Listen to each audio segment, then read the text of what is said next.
Hello everyone, this is Bill with Yarn Crafts for Lefties. Today we're going to be going over how to make a provisional cast-on. Provisional cast-ons are used when you will later on need to go back to where you cast on your stitches and actually knit those stitches, which means we need to have live stitches that we can utilize. When we think of usually casting on, we end up having to create stitches that we can't easily go back and work into, or an edge that we will have to pick up stitches on in order to work into those stitches.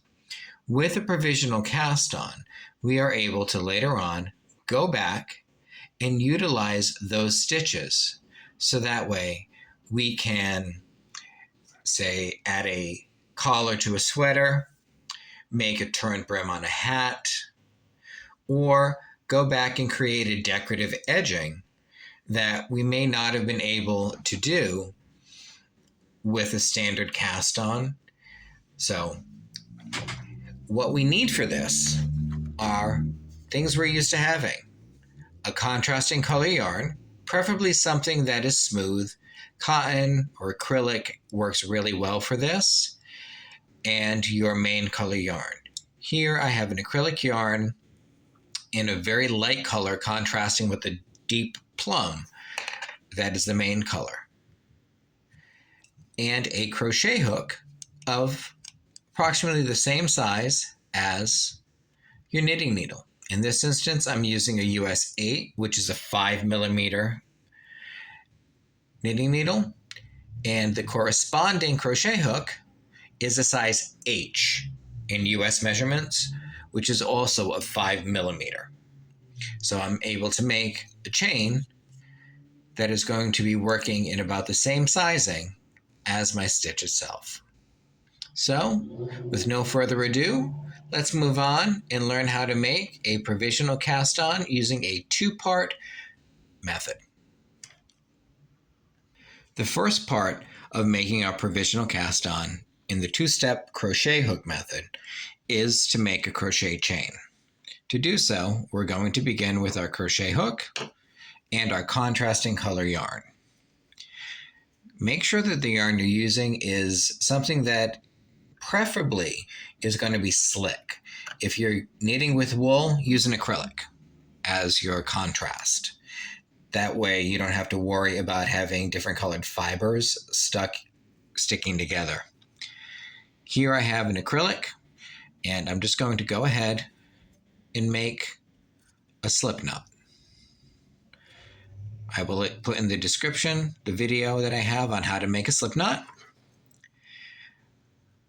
Once we've done our slip knot, put it on our crochet hook that is in comparable size to our knitting needle, and we're just going to go ahead and make a crochet chain. I am going to take the yarn and place it over my pointer finger of my right hand. Then I'm just going to pinch the knot on my slip knot. Notice this is a loose knot between my thumb and my middle finger. At which point I'm just going to go ahead and take my hook, go from in front of the yarn to behind it, so the yarn is looping over the needle, catch it with the hook, and then just slide it right through the middle of the slip stitch. Move my fingers up, and we'll do the same thing. And we will make a crochet chain that is as long, or that is as many stitches as our pattern tells us to cast on for the provisional cast on.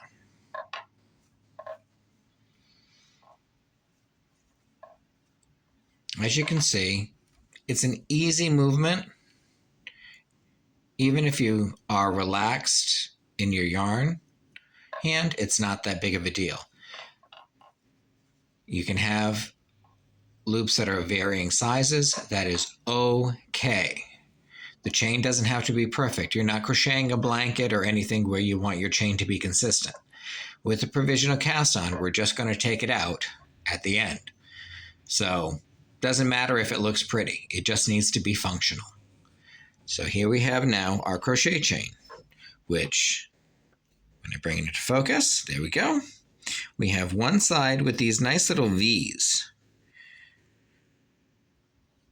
One coming out of the other. That's why it's called a chain.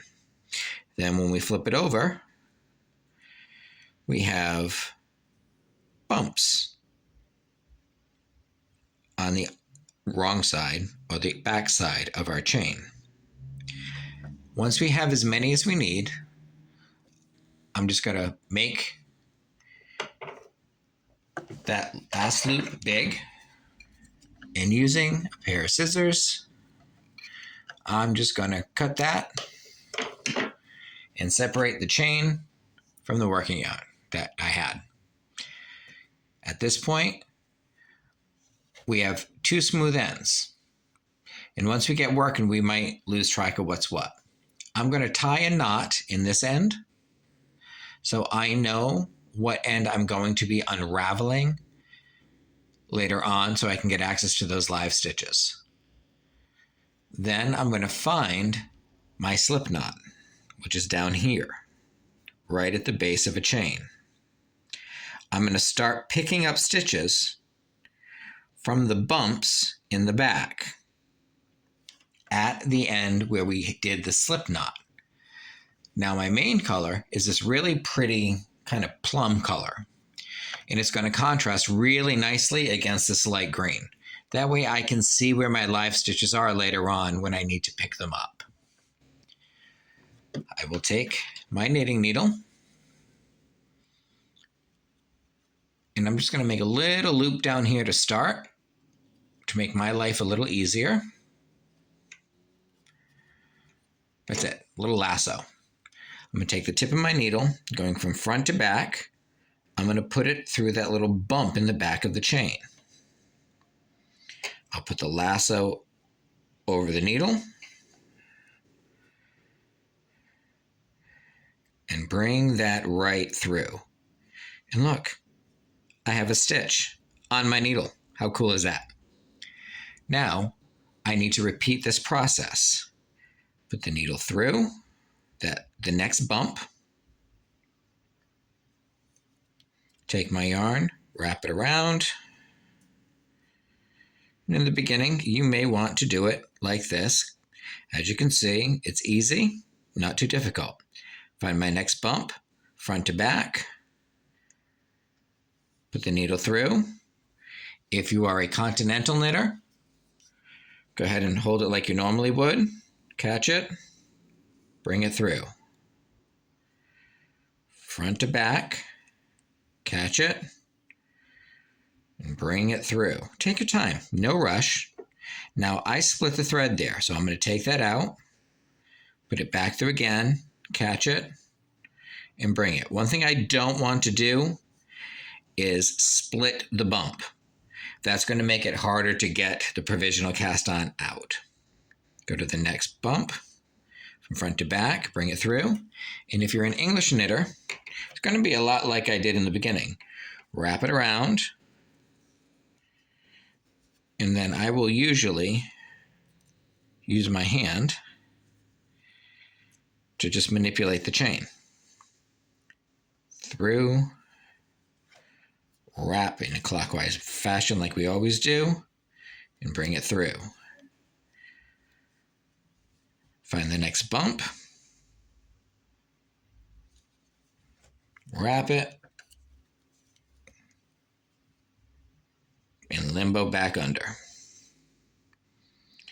Limbo under, catch the yarn, wrap the yarn, and limbo that needle back through.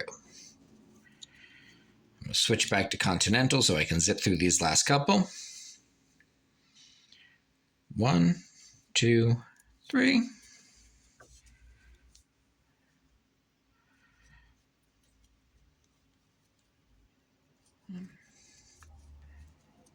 And find my last bump. Catch it.